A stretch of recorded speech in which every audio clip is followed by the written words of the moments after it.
आज हम लोग बात करने वाले हैं बीए पार्ट 2 हिस्ट्री ऑनर्स का चैप्टर 6।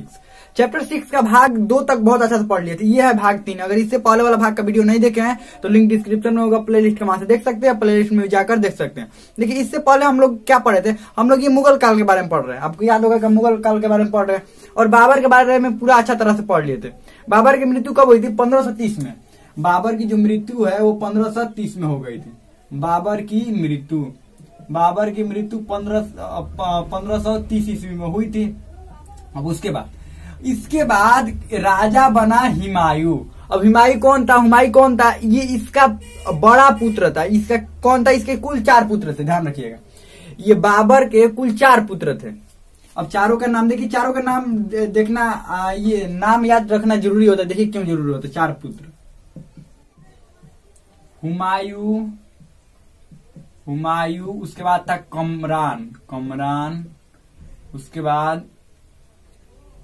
बाद था आस्करी, और उसके बाद था हिंदाल। उसके बाद कौन था? हिंदाल। यानी इसके कुल कितने पुत्र थे? 4 पुत्र। लेकिन सबसे बड़ा जो था वो हुमायूं था। इसने पहले ही कह दिया था कि हमारे बाद जो राजा बनेगा, कौन बनेगा? हुमायूं। लेकिन इसने एक और इच्छा जाहिर की थी। क्या इच्छा जाहिर की थी? हुमायूं से एक बात कहा था कि देखो, हम जब हमारी मृत्यु के बाद ये जो भी हिस्सा होगा चारों भाई में बराबर बांट देना। मतलब ये चारों भाई में हिस्सा बांट देना। तो फिर बात तो वही हुआ ना कि अगर मान लीजिए आप बोल रहे हैं कि राजा हुमायूं रहेगा, लेकिन चारों भाई का हिस्सा बंटवारा जब होगा तो फिर तो बात वही होगा, सब अपने अपने जगह के राजा बन जाएंगे। देखिए ऐसे ये जो क्षेत्र था, दिल्ली वाला क्षेत्र, इस क्षेत्र का राजा ये हुमायूं रहेगा, ठीक है। बाकी इधर वाला जो क्षेत्र है, ये तीनों भाइयों में इधर वाला क्षेत्र बांट दिया गया। ये किसने बांटा है? हुमायूं ने सबसे पहले राज्याभिषेक किया। इसकी मृत्यु के बाद 1530 में इसका राज्याभिषेक हुआ। किसका? हुमायूं का। ध्यान रखिएगा, हुमायूं का 1530 में राज्याभिषेक हुआ। और उसके बाद ये तीनों भाई के बीच में ये इधर का हिस्सा, जो इधर का क्षेत्र था, वो सब बंटवारा कर दिया। यही सबसे बड़ी गलती साबित हुई। इसने भाइयों के बीच बंटवारा तो कर दिया, लेकिन भाई इसके साथ देने नहीं आए। अब ये नहीं समझ रहा था, इसके बहुत सारे दुश्मन भी हो गए थे। इसके पिताजी लड़ाई में ही सब समय व्यतीत किए। पानीपत के जब प्रथम युद्ध हुआ 1526 में, उसके बाद लगातार युद्ध होता रहा। 1527, 1528, 1529 ये सब युद्ध होता रहा। बार बार इसके पिताजी जो बाबर थे, ये बार बार युद्ध करते रहते। इसके बहुत सारे दुश्मन उत्पन्न हो गए थे और मुख्य रूप से 2 गो थे। एगो कौन थे? इसके शत्रु ध्यान रखिएगा। शत्रु कौन थे? ये वो अफगान थे, जो कि बिहार वाले क्षेत्र में थे, इधर बिहार वाले। और दूसरे थे राजपूत। राणा सांगा से जो युद्ध हुआ था, तो राणा सांगा तो यहाँ पर युद्ध हुआ था। यहाँ पर अभी राजपूत संगठित, धीरे धीरे संगठित होने लगे। जब पता चला कि बाबर की मृत्यु हो गई तो ये धीरे धीरे क्या हुए थे? संगठित। और इधर से भी अफगान वाले जो थे, इधर वाले भी क्या हुए थे? संगठित होने लगे थे। और इसके बाद शत्रु, तो अब शत्रु से मुकाबला किसको करना पड़ेगा? जो दिल्ली में रहेगा वही ना, कि इधर वाला को मुकाबला करना पड़ेगा। ये बाहर अभी क्यों जाएंगे? अभी इधर वाला पहले दिल्ली पर ये शासन जमाना चाहेंगे ना, या राजपूत हो गए या ये हो गए, ये अफगान शासक हो गए। किस पर ये अपना अधिकार जमाना चाहते थे? दिल्ली पर। और दिल्ली में राजा कौन था? हुमायूं। तो ये सब शत्रुओं का सामना किसको करना पड़ेगा? हुमायूं को। और एक बात था कि इसने बंटवारा तो किया, साथ में ही इसका राजकोष जो था वो पूरी तरह से खाली हो चुका था। यानी कि राजकोष जो था वो पूरी तरह से क्या हुआ था? वो खाली हो गया था। यानी कि राजकोष खाली हो गया था। अब राजकोष क्यों खाली हो गया था? इसने ध्यान भी नहीं दिया। इतने युद्ध होंगे, 26 में युद्ध होगा, 27 में, 28 में, 29 में, इतना युद्ध होगा तो उसमें खर्च तो लगेंगे ना। युद्ध फ्री में होता है? नहीं, फ्री में होता है, बहुत सारा खर्च लगता है। और ये पानीपत की युद्ध जीतने में इसने बहुत सारा खर्च किया। उसके बाद खानवा के युद्ध जीतने में ये पूरी तरह से अपना ताकत झोंक दिया था। बाबर ने खानवा का यहाँ पर युद्ध जीतने के लिए पूरी तरह से इसने अपना ताकत झोंक दिया था। क्योंकि 4-5 को उधर से 4-5 को क्या हुए थे? मिल गए थे। उधर 4-5 को आलम खां मिल गए थे, और उसके बाद ये राणा सांगा मिल गए थे। उधर से 4-5 को राजा मिल गए थे, और इधर से एक बाबर ही था। तो बाबर था तो ये इसने पूरी तरह से अपने ताकत झोंक दिया था। और जो सैनिकों पर लगने वाला कर था वो कर भी हटा दिया था। और बहुत सारा पैसा एकदम खर्च कर रहा था। जितना पैसा खर्च हो सके युद्ध जीतने के लिए, सारा खजाना नहीं देख रहा था खाली हो रहा है। क्या हो रहा है? एक लिमिटेड मात्रा में ना पैसा रहता है राजा के पास। इतना थोड़ा कि धन के पूरा बरसात हो रहा है। जितना कर मिलेगा पैसा उतना ही रहेगा। या कहीं से लूटेंगे, कहीं से मान लीजिए किसी राज्य पर कब्जा होगा, लूटेंगे तो राज्य का मिलेगा पैसा। तो क्या हुआ, खजाने खाली था। और उसके बाद जब पानीपत के युद्ध जीता था बाबर, तो इसने चांदी का भी सिक्का चलवाया था। चलवाया का मतलब यहाँ पर नहीं, इधर बंटवाया था, काबुल वाले क्षेत्र में चांदी का सिक्का बंटवाया था, तो वो भी खजाना खाली था एकदम, समझ लीजिए। उसके बाद भी तो इसने भी ध्यान नहीं दिया, हुमायूं ने भी क्या किया, इसने भी ध्यान नहीं दिया। और एक बात समझिए, जब पानीपत का युद्ध हो रहा था और पानीपत की युद्ध जब हुआ था, तो उस समय हुमायूं भी एक सेना के टुकड़े का नेतृत्व कर रहा था। ध्यान रखिएगा, पानीपत के युद्ध में हुमायूं भी एक सेना के टुकड़े का नेतृत्व कर रहा था। तो इसको बहुत ही अच्छा अनुभव था युद्ध लड़ने का। ये प्रथम उसका पहला सैनिक अभियान था जहां से वो युद्ध लड़ने का उसको शुरुआत कहां से हुई, पानीपत के युद्ध से ही शुरुआत हुई, क्योंकि उससे एक सेना के टुकड़े का नेतृत्व वो भी कर रहा था। आपको पता है युद्ध में सिर्फ एक ही सेनापति नहीं होते हैं, कई तरह से घेरा जाता है। और इसका तो अलग ही था, बाबर वाला क्या था, ये तो अलग ही था। तो इन लोगों का, और तोप चलाने वाले भी बेहतरीन थे। तो ये अलग एक सेना के टुकड़े नेतृत्व करते, जिसके कारण इसको क्या हुआ, इसको अच्छा बेहतरीन अनुभव था। एक और बात समझिए, इसका जो जन्म था, हुमायूं का जन्म 1508 ईस्वी में हुआ था। इसका जन्म ध्यान रखिएगा। अब ये जन्म हम क्यों बता दिए, अब जन्म जब 1508 में हुआ और राज्याभिषेक हुआ 1530 में, तो कितने वर्ष की आयु में राजा बना होगा, 22 वर्ष। कितने वर्ष की आयु में, 22 वर्ष की आयु में क्या बन गया ये राजा। ध्यान रखिएगा, 22 वर्ष की आयु में राजा बन गया। और बनते ही शत्रुओं से सामना, अफगान वाले राजपूत इधर परेशान करते रहते थे। और सबसे पहला युद्ध जो लड़ा, खुद से सबसे जो पहला युद्ध लड़ा, यहाँ पर देखिए पहला युद्ध, जो पहला युद्ध था वो युद्ध था कालिंजर पर। ध्यान रखिएगा, कालिंजर पर आक्रमण किया। कालिंजर ये नीचे था, बार बार इसको परेशान कर रहा था, दिल्ली पर बार बार परेशान कर रहा था इसको। ये कालिंजर पर सबसे पहले। और प्रताप रुद्रदेव वहां के राजा थे, रुद्रदेव। और उसको क्या किया, इसने हराया। और ये 1531 में ही युद्ध शुरू कर दिया, 1531 में। और प्रताप रुद्रदेव को क्या किया, हराया।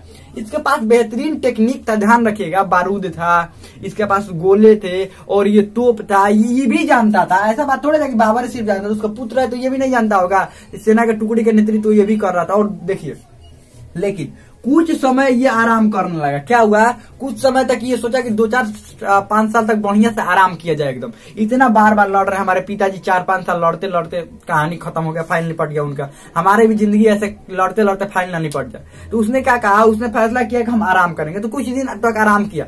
लेकिन यहाँ पर बिहार वाले क्षेत्र में अफगान सेना पूरी तैयारी में थी कि दिल्ली पर आक्रमण करके इनको फाइल निपटाया जाए। इधर ये राजस्थान वाले क्षेत्र में राजपूत थे, इन्होंने पूरा प्लानिंग बना लिया था कि इनका फाइल निपटाया जाए। तो ये शांत कैसे बैठ सकता था। तो यहाँ पर था शेर शाह सूरी, ध्यान रखिएगा, शेर शाह सूरी, ध्यान रखिएगा, शेर शाह सूरी उसका नाम था, शेर शाह सूरी यहाँ पर था। उसको अगले भाग में हम लोग पढ़ेंगे, उसके बारे में पूरा विस्तार से पढ़ेंगे। तो शेर शाह जो सूरी था, ये भी चाहता था दिल्ली पर ये शासन जमाना, दिल्ली पर अपना शासन स्थापित करना। तो हुमायूं ने कहा कि रुको, इनका भी शेर शाह सूरी को फाइल हम निपटाएंगे। इसको हुमायूं को ये नहीं पता था कि शेर शाह सूरी भी इसी के एथी में लगा हुआ है कि आइए कब हम आपका फाइल निपटा दे। तो ये बंगाल पर आक्रमण किया। सीधे सीधे शेर शाह सूरी पर आक्रमण नहीं कर रहा है कि यहाँ पर बिहार वाला क्षेत्र पे इसमें आक्रमण कर रहा है, ना, सीधे बिल्कुल आक्रमण ना किया। इसने क्या किया, इसने किया बंगाल पर आक्रमण। तो बंगाल को तो जीत लिया, बंगाल पर आक्रमण किया और बंगाल को जीत लिया। उसके बाद इधर से लौटते हुए यहाँ पर चौसा के पास में, देखिएगा आप अगर बिहार से होंगे तो इधर से जाते समय, मान लीजिए इधर से बिहार से इधर की तरफ निकलना है, तो इधर बिहार और यूपी के जो बॉर्डर के नजदीक में ही चौसा है। चौसा का मैदान बहुत बड़ा, चौसा का मैदान है, ध्यान रखिएगा, बहुत बड़ा फील्ड है चौसा का मैदान। वहीं पर इसका चुनार का किला था, किसका, शेर शाह सूरी जानबूझकर उसी एरिया में था। और बिहार और यूपी वाले वो जो क्षेत्र है, वो चौसा वाला जो क्षेत्र है, चुनार वाला क्षेत्र है, वहां पर भीषण बाढ़ के एकदम पूरा भीषण समस्या, ध्यान रखिएगा, बहुत ज्यादा बाढ़ आता है। लेकिन हुमायूं को आज तक पता नहीं था कि बाढ़ क्या होता है। अब ये रहा था इधर इस क्षेत्र में, काबुल वाले क्षेत्र में, दिल्ली वाले क्षेत्र में थोड़ा बहुत रहा था, इस राजस्थान वाले क्षेत्र में रहा था। इसको कोई बाढ़ मतलब पता नहीं था कि बाढ़ मतलब होता क्या है, बाढ़ कब आता है, बिहार वाले क्षेत्र में बाढ़ कब आता है। इसको इसीलिए देखिए, ध्यान समझिए, प्रशासन चलाने के लिए भौगोलिक ज्ञान भी होना चाहिए। ध्यान रखिएगा, भौगोलिक, उस जहां पर युद्ध लड़ने जा रहे हैं उस भूगोल का भी जानकारी होना चाहिए कि वहां पर कब बरसात आता है, कब बाढ़ आता है, कौन सा मैदानी क्षेत्र है, कौन सा बालू वाला क्षेत्र है, कहां पर घोड़ा दौड़ेगा, कहां पर हाथी दौड़ेगा, कहां पर घोड़ा धंस जाएगा जमीन में। ये सब जानकारी होना चाहिए उस फील्ड पर, तभी एक जो संपूर्ण राजा बन पाएंगे या सारे जगहों को जीत पाएंगे। तो इसको इस बात के नॉलेज नहीं था। तो ये क्या किया, जानबूझकर शेरशाह सूरी उसी किला में था। तो ये इधर से आया, ये इधर से बंगाल से जीतते हुए, और यहाँ पर शेरशाह सूरी को था कि इसको कुछ दिनों तक ऐसे ही रखा जाए उलझाकर। अब उलझाकर कैसे रखा जाए, कभी आक्रमण कर देता था यहीं पर, ये चौसा के मैदान वाला में रुक गया कौन, हुमायूं। उसको लगा कि ये किला के अंदर अब जा नहीं सकते हैं, इतना भारी आक्रमण नहीं कर सकते, इसको बाहर कब निकले, किला को चारों तरफ से घेर लिया। तो हुमायूं को समझ रहा था कि वो अब तो शेरशाह सूरी को घेर लिया है, शेरशाह सूरी को क्या किया, हम घेर लिया, अब हम जीत गए। और शेरशाह सूरी तो जानबूझकर उसी में था कि आओ अब थोड़े दिन में बाढ़ आएगा, और बाढ़ आएगा तो उसके बाद आपका कहानी क्या होगा वो तो पता ही है। ये 1539 की बात है, ध्यान रखिएगा 1539। तो ये किला में ही था और अचानक आ गया बाढ़, और भी रात के समय में आया बाढ़, आ गया अचानक बाढ़। पूरा जितने भी इनके सेना के लोग थे मच गया अफरा तफरी, फील्ड में देश अफरा तफरी मच गया, टेंट उंट उखड़ने लगा। इतना तेज बाढ़ आ जाएगा टेंट ना उखड़ेगा, टेंट उखड़ने लगा, घोड़े हाथी सब भागने लगे इधर उधर, सब मार सैनिक भागने, सैनिकों आज तक बाढ़ सब नहीं देखा था। और ये क्या किया, अब उसी समय ये किला से निकल गया कौन, शेरशाह सूरी, और आक्रमण कर दिया, मच गया और भगदड़। शेरशाह सूरी को तो पता था कि कब बाढ़ आता है तो भागना किधर, नदी किधर है और भागना किधर है। रात में इसको कुछ दिखाई नहीं दिया, नदी तक देखने, ये बाढ़ आज तक देखा ही नहीं था। तो बाढ़ आता है तो नदी की तरफ भागा जाता है कि नदी से दूर भागा जाता है, इसको पता नहीं था। रात के समय में भागना है नदी से दूर, तो ये भाग गया नदी में घोड़ा उठाकर। अरे घोड़ा एकदम तेज दौड़ रहा है पानी में, इसको लग रहा है कि वो भाग रहे हैं, पूरा सेना में अफरा तफरी, और भागा नदी के बीच में और दहाने लगा। तो घोड़ा दहा गया इधर, दहा गया इधर। तब एक जो नाव चलाने वाला था उसका नाम था निजाम, ध्यान रखिएगा उसका नाम क्या था, निजाम नाम था। उसी ने इस हुमायूं को क्या किया, बचाया। इसकी सेना तो भाग गई, हुमायूं की सेना भी इधर उधर भाग गई वहां से, और ये इसका नाम था क्या, निजाम। इसने देखा उसको डूबते हुए, किसको, नदी में डूबते हुए देखा हुमायूं को, इसी ने बचाया, निजाम ने बचाया। बचाने के बाद हुमायूं ने क्या कहा कि ये तुम दिल्ली आना, इसको दिल्ली बुलाया, किसको, निजाम को, और कहा कि तुमको हम 1 दिन के लिए राजा बनाएंगे। क्या करेंगे, 1 दिन के लिए राजा बनाएंगे।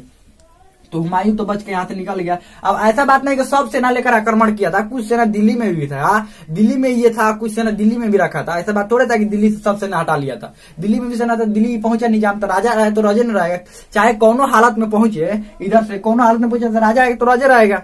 तो ये दिल्ली पहुंचा, निजाम भी दिल्ली पहुंचा, तो इसको 1 दिन के लिए राजा बनाया। तो निजाम ने कहा कि अब हमारा नाम कैसे होगा, 1 दिन के लिए राजा जब बनेंगे तो कुछ न कुछ तो नाम होना पड़ेगा ना। तो ये नाम करने के लिए अपना ये चमड़ा का सिक्का चलवाया, ध्यान रखिएगा। मुगल काल में यही जो था, यही शासक था, शासक कहिएगा, जब राजा बने तो शासक भी कहिएगा, तो शासक था जिसने चमड़ा का सिक्का चलवाया था। क्या नाम था इसका, निजाम, ध्यान रखिएगा इसका नाम था निजाम, इसी ने चमड़ा का सिक्का चलवाया था। आगे बढ़ते हैं तो कहानी यहाँ पर खत्म हो गया।